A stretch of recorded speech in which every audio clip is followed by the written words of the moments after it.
Olá, querido irmão e querida irmã, muito boa tarde. Quero saudar vocês para esse segundo domingo da Quaresma, com as palavras que vêm do Evangelho de João, capítulo 3, versículo 16, que diz: Porque Deus amou o mundo de tal maneira que deu seu Filho único para que todo aquele que nele crer não pereça, mas tenha a vida eterna. Saúdo vocês com as palavras deste Evangelho, também lembrando que estamos num período complexo das nossas vidas. Deveríamos hoje estar tendo nosso primeiro culto presencial com as pessoas inscritas, mas infelizmente, por força maior do que nós queremos, nós estamos aqui ainda realizando esse momento de oração. Oremos para que em breve possamos todos estar reunidos, porque nós não nos reunimos em nosso próprio nome, mas em nome de uma pessoa, o nome do Deus que é Criador de todas as coisas, em nome do Filho que é Salvador e em nome do Espírito Santo Consolador.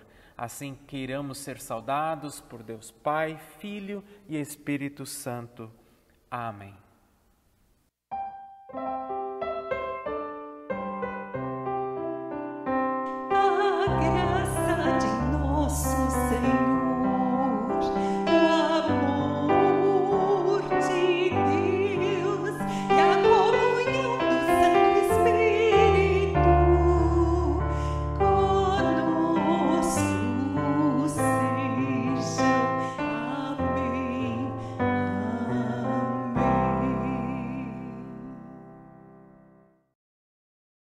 Que a graça do nosso Senhor Jesus Cristo, que o amor de Deus, o Pai, e que a comunhão do Espírito Santo seja com cada um e cada uma de nós. Querido irmão e irmã, vamos imaginar a seguinte situação. Você faz parte de um grupo de amigos que se reúnem semanalmente. As conversas giram em torno da família, do trabalho, da política, da religião, do futebol. São compartilhados projetos, planos para o futuro. Certo dia, um dos teus amigos convida vocês para no próximo sábado, então, festejar a sua despedida. Eis que em seguida ele viajará para a capital federal e lá, então, ele será assassinado. Qual seria a reação de cada um de vocês? O texto designado para a mensagem do dia de hoje nos apresenta um relato semelhante. E eu quero fazer a leitura de Marcos capítulo 8, versículos 31 a 38, que diz exatamente assim.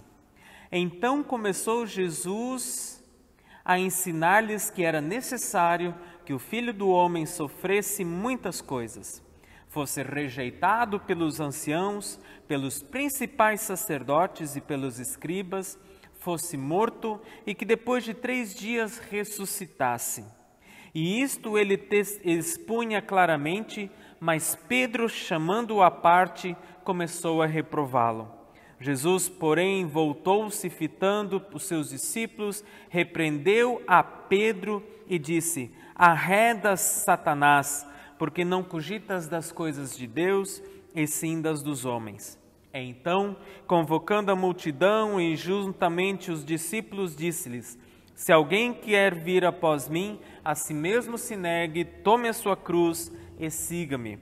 Quem quiser, pois, salvar a sua vida, perdê-la-á. E quem perder a vida por causa de mim, do Evangelho, salvá-la-á. Que aproveita o homem ganhar o mundo inteiro e perder a sua alma? Que daria o homem em troca da sua alma? Porque qualquer que nesta geração adúltera e pecadora se envergonhar de mim, das minhas palavras, também o Filho do Homem se envergonhará dele, quando vier na glória de seu Pai e com os seus santos anjos. Os 4 evangelistas, Mateus, Marcos, Lucas e João, registram o aviso antecipado de Jesus sobre a sua morte e ressurreição. Depois de uma convivência de 3 anos que gerou vínculos profundos, o Senhor Jesus decidiu alertar e preparar seus discípulos para a sua ausência. Com o seu anúncio foi iniciada a contagem regressiva que culminaria com a morte de Jesus no Calvário e 3 dias depois a ressurreição. Ao expor as Escrituras no sentido que o Espírito Santo havia dado a elas, o Senhor Jesus atraiu para si o ódio das lideranças religiosas judaicas.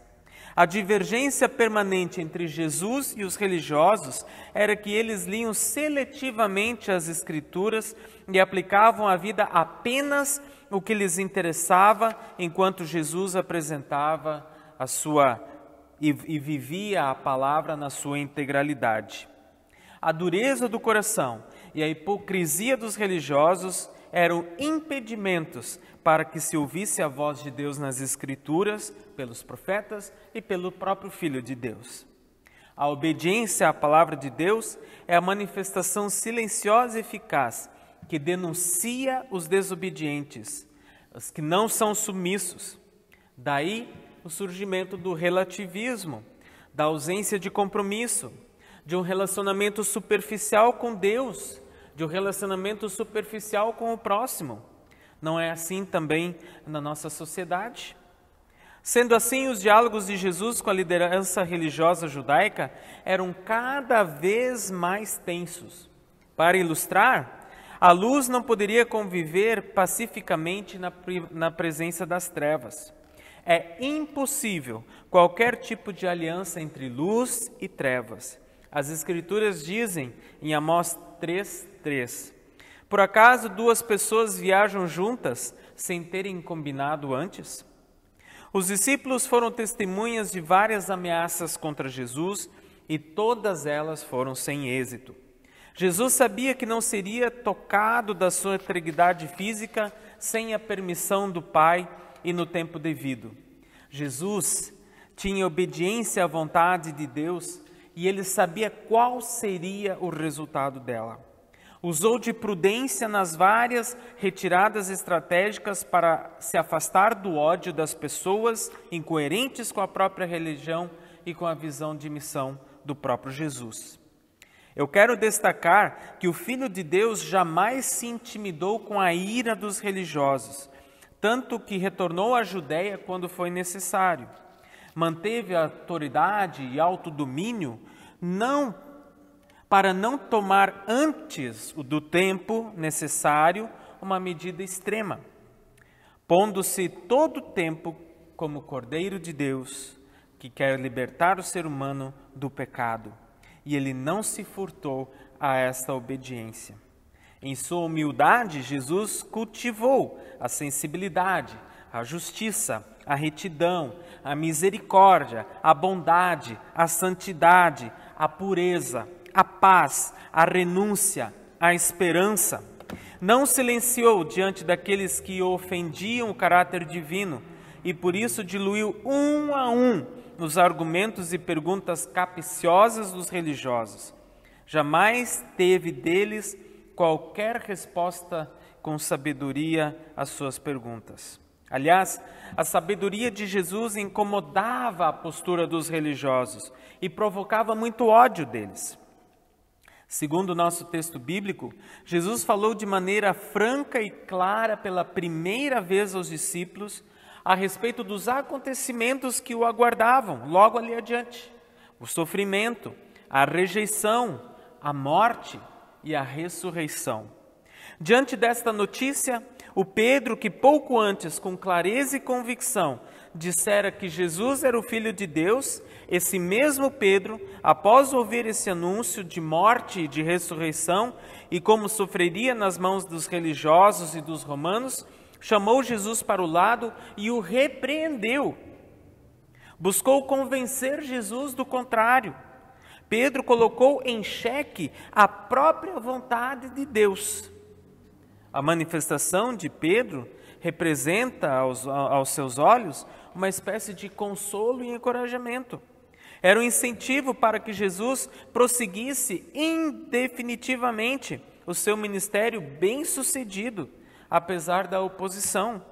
O apóstolo havia se acostumado tanto com a presença de Jesus que achou em condições de sugerir que Jesus ficasse para sempre ali com eles. Porém, a morte por humilhante cruz era necessária. Pedro e talvez alguns de nós queira a vitória sobre o sofrimento. Ou melhor, queremos a vitória sem sofrimento. Por outro lado, o bem que havia feito, o Senhor Jesus não merecia terminar os seus dias com a morte de cruz. Pedro estava na contramão das Escrituras e essa atitude, consciente ou inconscientemente, era inadmissível. Após ouvir o zeloso e amoroso e frágil apóstolo o que desejava, Jesus detectou de imediato certas intenções, e ele chama essas intenções de intenções satânicas, contida nas palavras de Pedro, e o repreendeu imediatamente. Diante da repreensão do mestre, o apóstolo se recolheu a si mesmo e não mais questionou Jesus. Esse é um aspecto admirável da característica de Pedro, a humildade. O homem humilde é aquele que não se recusa a conhecer suas fragilidades e nelas busca a direção e o perdão de Deus. Jesus jamais deixou de amar a Pedro, mas via nele uma pedra preciosa que revelaria sua beleza após a lapidação iniciada por ele e complementada mais tarde por meio do Espírito Santo. E aqui eu quero dizer que aprendemos uma lição muito importante como discípulos e discípulas que somos. Quer seja em nossos erros, por não compreender todas as faces do Evangelho, pode significar comprometimento, pois o Evangelho nos compromete para a vida e para o sofrimento decorrente da nossa posição em Cristo. Nenhum discípulo ou discípula de Jesus está isento de sofrer. A pregação de Jesus tinha como fato novo o anúncio de uma nova proposta de vida, a transformação da realidade baseada no arrependimento e na conversão das pessoas. A sua resposta de renovação incluía a luta contra toda a desigualdade social, contra a supremacia dos fortes sobre os fracos, contra a discriminação das pessoas, a corrupção e a ganância, a opção de Deus de não implantar o reino pela força, mas pela renovação da mente. Foi tudo isso que levou Jesus à crucificação. Agora, diante da sua ida para Jerusalém, o ponto que culmina a sua missão, Jesus adverte seus seguidores mais próximos sobre essas implicações do discipulado. Ser seu seguidor e proclamador das obras de Deus requer renúncias a prazeres e tentações do mundo. Requer não ter apego ao dinheiro, aos bens materiais, à honra, à glória e à busca por reconhecimento humano. Antes, o seguidor de Jesus deve cultivar humildade, a bondade, a mansidão, o amor a Deus, o amor ao próximo e a obediência total ao Senhor. Esta, poderia dizer, é a segunda lição desse texto. Seguir a Jesus e ser discípulo requer entrega incondicional, em amor a Ele e a trilhar o difícil caminho da cruz. Esse é o convite que Jesus nos faz. Cabe a nós aceitar o convite ou rejeitar o convite. Afinal de contas, somos livres. Porém, Lutero mesmo disse que somos de servo-arbítrio, ou seja, estamos a serviço do outro, para o outro, em nossa liberdade. Querido irmão e irmã, se reconhecemos que Jesus é o Messias que Deus enviou, então Ele deve ocupar o primeiro lugar em nossa mente e coração. Todo o nosso pensar e agir deve estar focado nele. É para isso que Jesus afirma: pois quem põe os seus próprios interesses em primeiro lugar nunca terá a vida verdadeira. Mas quem esquece a si mesmo e por minha causa terá então a vida verdadeira, em Mateus 16, 25. E ele ainda diz mais, em Marcos 8,36, do que adianta o ser humano, homem ou mulher, ganhar o mundo inteiro, mas perder a sua alma ou perder a sua vida verdadeira? Irmão, irmã, qual é o sentido e o valor da vida? Dias mais, dias menos, nos confrontaremos com essa pergunta. E qual será a resposta que vamos dar? Tentaremos valorizá-la com, afinal de contas, nossos estudos, nosso trabalho, nosso dinheiro, nossas diversões? Pode ser que tenhamos sucesso em todos os nossos empreendimentos. No entanto, o vazio existencial provocado pelo pecado que nos afastou de Deus não será preenchido. Talvez até lá tenha sido o nosso tempo, a nossa família, a nossa saúde e ficado apenas o amargo sofrimento de que foi, como diz Eclesiastes, correr atrás do vento. Jesus trata dessa questão com uma pergunta: o que adianta alguém ganhar o mundo inteiro e perder a vida verdadeira? Lembremos sempre que Jesus morreu por todos, para que os que vivem não vivam mais para si, mas vivam para aquele que morreu e que foi ressuscitado, diz o apóstolo Paulo em 2 Coríntios 5,15. Deve ser do maior interesse de cada um e cada uma de nós crer em Jesus e servi-lo com fidelidade. O Mestre está nos chamando, quer que sejamos seguidores e seguidoras. Por isso, nesse tempo de Quaresma, pensemos nisso. E a paz de Deus, que excede nosso entendimento, possa guardar nossos corações e as nossas mentes em Cristo Jesus. Amém.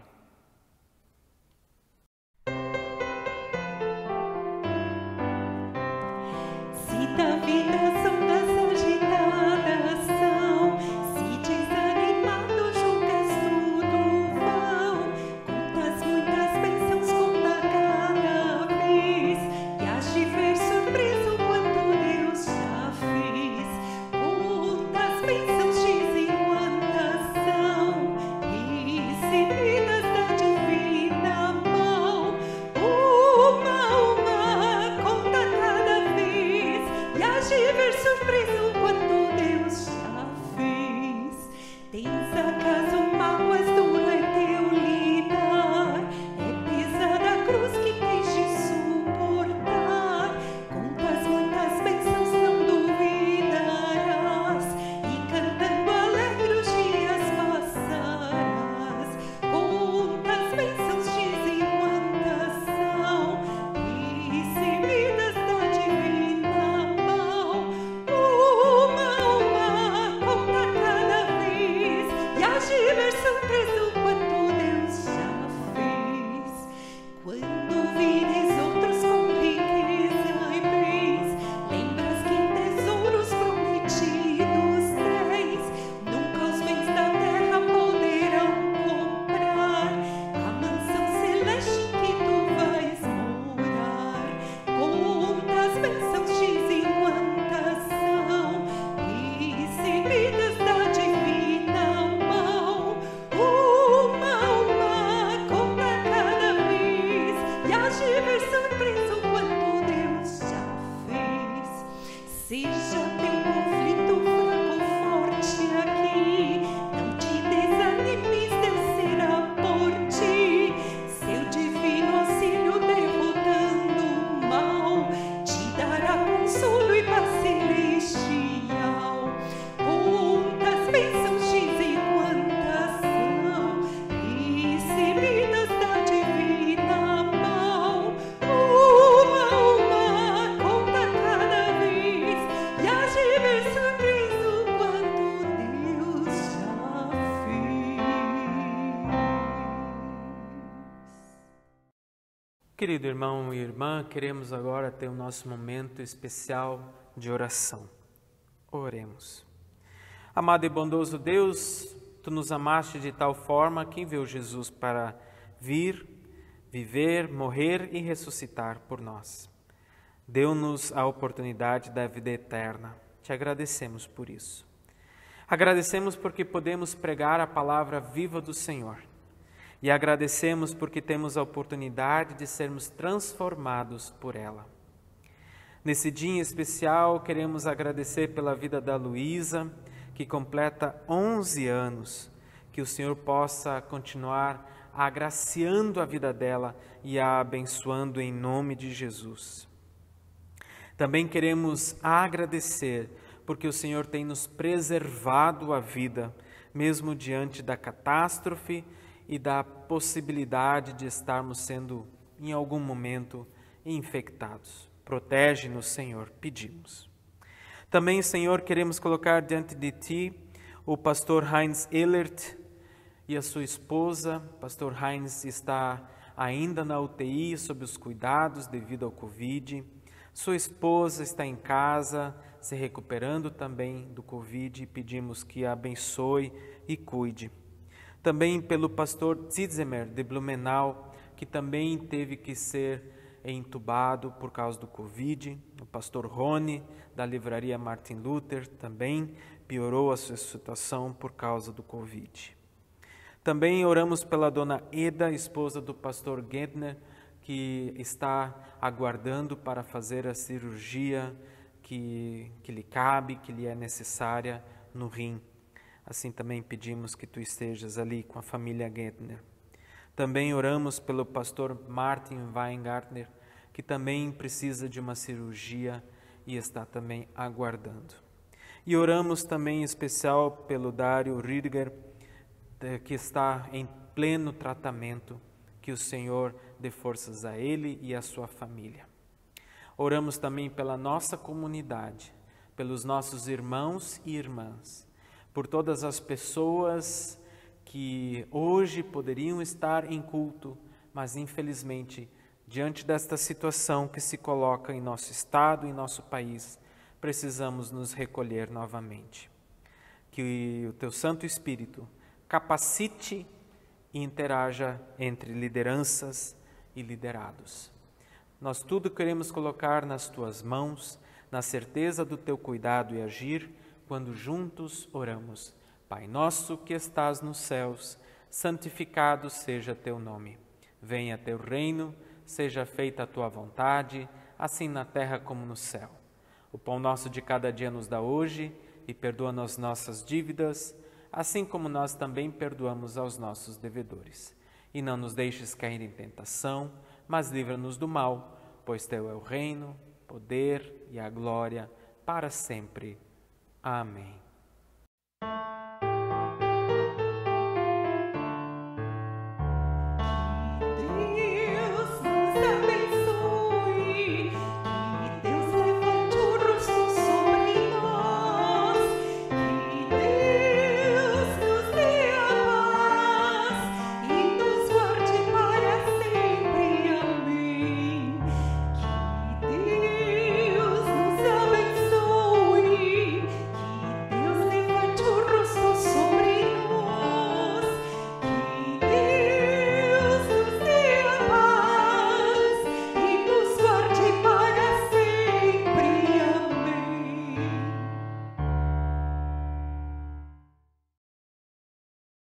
Antes de pedir a bênção de Deus, gostaria de dar alguns avisos. Essa semana, então, como já previsto e já difundido pelos meios de comunicação, estamos limitados em nossa participação. Isso inclui o próximo final de semana também. Então, teremos ainda esses momentos de oração. Você pode mandar seu pedido de oração e a gente incluir aqui no nosso programa. Obrigado que você tem participado. A segunda coisa, ainda vamos manter as senhas e os cultos do Sino do Paranapanema. Se você ainda não recebe, entre em contato comigo também, eu posso passar o link para você. As ofertas de hoje vão para o trabalho de diaconia da nossa igreja. Você pode fazer transferência, fazer Pix. Entre em contato se você quiser também deixar a sua doação. Outra coisa importante, nós teremos no final do mês a nossa eleição do novo presbitério, então precisaremos ter um culto presencial. Sobre isso, iremos falar também com vocês mais adiante. No dia 21 de março, nós temos o drive-thru com almoço. Temos duas opções, a opção de meio frango ou do frango, com os acompanhamentos, que é o risoto, a farofa e a maionese, ou a segunda opção, que em vez de frango é com o pernil, mas também com risoto, maionese e farofa. O prato dá para 2 pessoas ao valor de R$40. Reserve o seu, pois faremos só o número das pessoas que o reservarem. Então entre em contato comigo ou entre em contato também aqui com a comunidade para fazer a sua reserva ou com algum dos nossos presbíteros. Queremos agora desejar a bênção. Você possa abrir as suas mãos diante de Deus. Que Deus toque os nossos olhos para que possamos enxergar. Toque nossos ouvidos para que possamos ouvir. Toque nossa boca para que possamos levar adiante a sua mensagem. Toque nossas mãos para que possamos ofertar com amor. Toque nossa vida para que o Espírito Santo possa nos envolver. Toque nosso coração, que nos permita sentir o teu amor. Assim nos abençoe Deus, que é Pai, Filho e Espírito Santo. Amém. Vamos em paz, que sirvamos a Deus com alegria. Fique a salvo em sua casa. Se você for sair, use a sua máscara e que todos nós tenhamos uma semana abençoada. Amém.